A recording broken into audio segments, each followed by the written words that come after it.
Bueno, muy buenas a todos los miembros del canal. La idea de esta hipótesis de hoy tiene que ver, como siempre, analizar de una manera distinta, de una manera horizontal, algunos problemas u oportunidades que pueden haber en el mundo de las inversiones. En este caso puntual vamos a analizar cómo se fue mutando el flujo comercial y cómo fueron cambiando los núcleos comerciales en función de los países y sus principales socios comerciales a lo largo de los últimos 50 años para entender hacia dónde puede ir en el futuro los flujos comerciales y si los flujos comerciales van hacia determinado núcleo que se está construyendo o núcleos que se están construyendo, por supuesto que las inversiones se tienen que analizar en el marco de ese nuevo contexto. Nosotros siempre decimos desde el punto de vista del valor y del análisis del value investing, hay que analizar qué pasa con la economía mundial, hacia dónde va la economía mundial, porque hacia allí van a ir determinados negocios y después analizar cada una de las empresas. No se puede analizar primero la empresa o desanclada de esa realidad de la economía mundial y de la realidad de los negocios puntuales que se están analizando o dónde está esa empresa. Entonces, la clave es siempre arrancar desde lo económico y bueno, y acá traemos una hipótesis vinculada a los flujos comerciales y qué viene pasando con ellos. Así que vamos a compartir pantalla y vamos a analizar puntualmente algunas cuestiones de mucho valor como para tener en cuenta.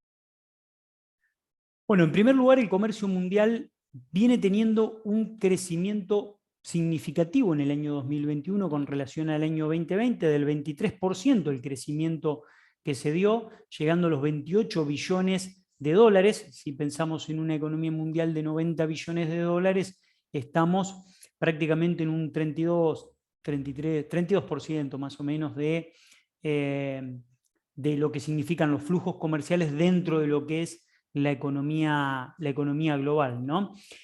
A tener en cuenta una cuestión, que lo que ocurrió en 2021 está muy influenciado por precios, porque hemos tenido saltos cuantitativos enormes en precios y no tal vez en cantidades, porque la inflación a nivel internacional, fundamentalmente en todo lo que tiene que ver con productos agropecuarios, todo lo que tiene que ver con alimentos y todo lo que tiene que ver con metales y combustibles, ha generado un salto cualitativo y cuantitativo impresionante y este 23% se explica en parte en precios, en cantidad y en precios, P por Q, ¿no? Que es lo que termina constituyendo el número final, ¿no? 1960, en adelante el dominio de Estados Unidos en los flujos comerciales y en las relaciones comerciales. En el año 1962, Kennedy promulgó la ley de expansión comercial y permitió al gobierno estadounidense negociar reducciones arancelarias masivas con otros países. Una estrategia de expansión muy inteligente en ese momento de Estados Unidos les permitió consolidarse posguerra como un núcleo clave en el armado del comercio internacional, ¿no? Esto finalmente condujo a lo que se llamó la Ronda Kennedy, 2 años más tarde, en 1962, que trajo una serie de negociaciones comerciales que dieron como resultado aranceles más bajos y barreras más reducidas a las exportaciones de los países en desarrollo, ¿no? Al otro lado del charco, en lo que es Europa, estaba también pasando una gran serie de cambios. Si bien Gran Bretaña era el jugador más importante a nivel mundial, venía de una pesada carga financiera fruto de las dos guerras mundiales en la que fue parte central en esa cuestión, ¿no? Simultáneamente, algunos países europeos empiezan a eliminar un poco la hegemonía de Gran Bretaña y empieza a constituirse, en 1960 se crea la Asociación Europea de Libre Comercio, creando acuerdos de libre comercio entre Austria, Dinamarca, Noruega, Portugal, Suecia, Suiza y Reino Unido. Entonces empieza a haber una serie de descentralización del movimiento comercial en Europa que empieza a tener un eco que después lo vamos a ver cómo se va consolidando más adelante. Pero este era el mapa mundial del comercio con los principales socios comerciales a nivel mundial. Fíjense la centralidad de Estados Unidos con una Alemania con presencia, Francia con presencia y Gran Bretaña con una gran presencia. Pero ya empezaba a visorarse una posición importante de Alemania y de Francia y una hegemonía norteamericana y en Europa una todavía una gran presencia de Gran Bretaña en esta posición, ¿no? Y el bloque, en ese momento el bloque socialista, con un conjunto más pequeño de socios comerciales, ¿no? Claramente la presencia de Estados Unidos como eje central en el comercio mundial, ¿no? 1990 empieza a aparecer el surgimiento de China. En 1990 el panorama del comercio internacional estaba en la cúspide de un cambio dramático. En 1990, cambios importantes en lo que era la hegemonía, empieza a verse cambios importantes en lo que es la hegemonía de Europa y la hegemonía particularmente de Gran Bretaña, ya lo vamos a ver. Y fundamentalmente caída del muro de Berlín, un montón de cuestiones, que Alemania se unifica, un montón de cuestiones importantes empiezan a pasar en esta etapa, y el dominio comercial global de Gran Bretaña se había reducido aún más de lo que vimos antes y empieza a tomar vuelo Alemania, ¿no? Su industria automotriz empieza a producir a gran escala y exportó 2.6 millones de automóviles a todo el mundo en 1990, una cantidad apenas inferior a la de Japón, pero ya empieza a poner a Alemania como un centro comercial importantísimo a nivel mundial en esa época. Y empieza a aparecer China como un pequeño líder emergente. ¿Por qué? Porque en 1978 empieza un conjunto de reformas impulsadas en ese entonces por un estadista que tuvo China en 1978 hasta 1989, que es Deng Xiaoping, que empezaron a alentar la inversión extranjera y China empieza a abrirse a los flujos internacionales de inversión y de negociaciones comerciales, ¿no? Entonces, este nuevo enfoque del crecimiento económico chino estimuló su rápida expansión de zonas de libre comercio en el país, que logró ciertas libertades especiales para importar y exportar bienes, y empieza a despertarse China. Esta es la etapa en la cual China empieza con grandes cambios a tener una presencia interesante que todavía no se va a ver reflejada en los núcleos comerciales. A lo largo de la década del 90, la prosperidad china continuó en su papel en el comercio internacional cada vez más importante, ¿no? Y a fines de la década China se convirtió, este es un paso clave, la apertura por las reformas impulsadas desde el 78 hasta el 89, más la incorporación como miembro de la Organización Mundial del Comercio de China, son los dos hitos históricos para el comercio mundial de China, ¿no? Si acá lo miramos, ya el mapa es completamente diferente, con Estados Unidos teniendo una presencia muy importante, pero miren lo que es Europa, ¿no?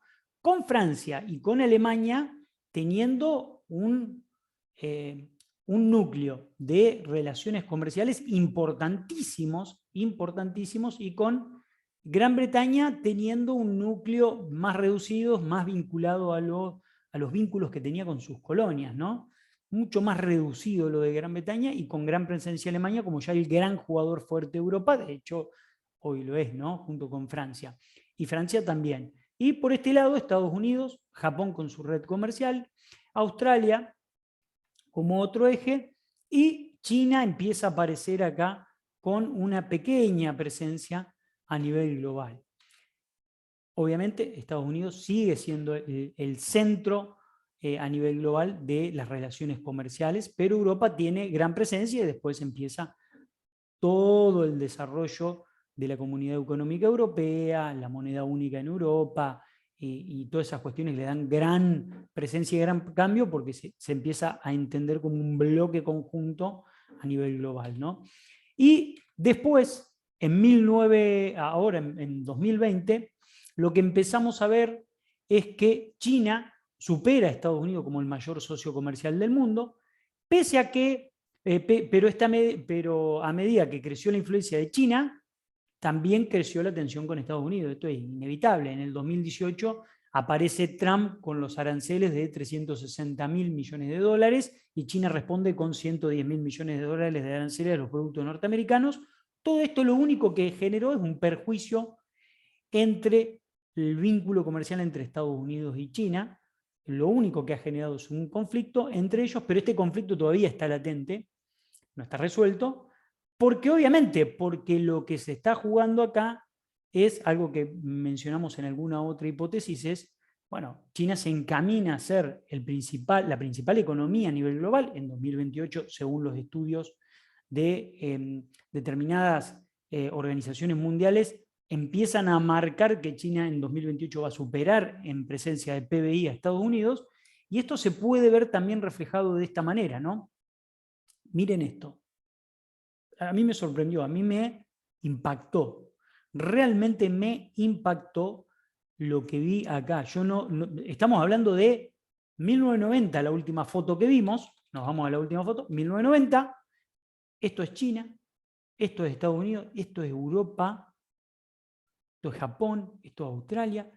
Pero esta foto es impactante. Esto es Alemania ya con una centralidad impresionante en lo que es Europa. Presencia importante de Italia, presencia importante de Francia, presencia importante de España. Pero miren lo que es esto. Miren lo que es la presencia enorme de China, la presencia interesante de Sudáfrica, la presencia de Australia, la presencia de Rusia, ¿no? Como la presencia de Brasil, la presencia de India. Anoten esto porque en la próxima foto que se puede llegar a sacar en el 2040, la presencia de India va a ser determinante también, determinante, y la presencia de Estados Unidos, ¿no? Pero fíjense los ejes del comercio mundial y la presencia que tiene hoy China es determinante. Impresionante la presencia de China, obviamente, Europa más Estados Unidos constituyen el eje mundial de los vínculos comerciales. La pregunta es, ¿esto se puede transformar en oportunidades de inversión? Sí. ¿Cuándo? Bueno, no acompaña China todavía con sus regulaciones y con su mercado de capitales la posibilidad de que todos estos flujos comerciales se puedan transformar en flujos de inversión. Pero en algún momento yo entiendo que eso va a ocurrir, que en algún momento esa gran apertura que ha tenido China en materia comercial también se puede transformar en una gran apertura desde el punto de vista de las oportunidades de inversión, cuando China adquiera determinados estándares contables, determinados estándares de regulaciones que permitan que la incertidumbre que se genera en torno a las inversiones chinas empiece a cambiar, y eso puede transformarse en una gran oportunidad porque la economía real realmente va por este arista, va por este canal, y evidentemente va por este camino. Eso está muy, muy claro.